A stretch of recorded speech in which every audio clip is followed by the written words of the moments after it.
मनमाडमधून एक महत्त्वाची बातमी आहे। मनमाड बाजार समितीच्या निवडणुकीसाठी आज माघार घेण्याचा शेवटचा दिवस आहे। उमेदवाराचा अर्ज मागे घेण्याच्या कारणावरून ठाकरे गटाच्या शिवसेनेचे जिल्हाध्यक्ष गणेश धात्रक आणि आमदार सुहास कांदे यांच्या कार्यकर्त्यांमध्ये जोरदार राडा झालेला आहे। यावेळी तहसीलदार आणि पोलिसांच्या उपस्थितीत दोन्ही गटाच्या कार्यकर्त्यांमध्ये हाणामारी झाली। तब्बल अर्धा तास हा सगळा राडा सुरू होता। यानंतर पोलिसांनी दोन्ही गटाच्या कार्यकर्त्यांना बाजूला केलं, पांगवलं। सध्या परिस्थिती नियंत्रणात आहे, तरी तणाव मात्र कायम आहे।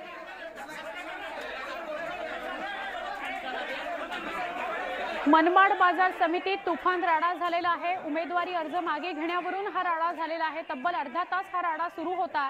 पोलिसांनी मध्यस्थी केली, दोन्ही गटाला पांगवलं। आता परिस्थिती नियंत्रणात असली तरी तणाव कायम आहे।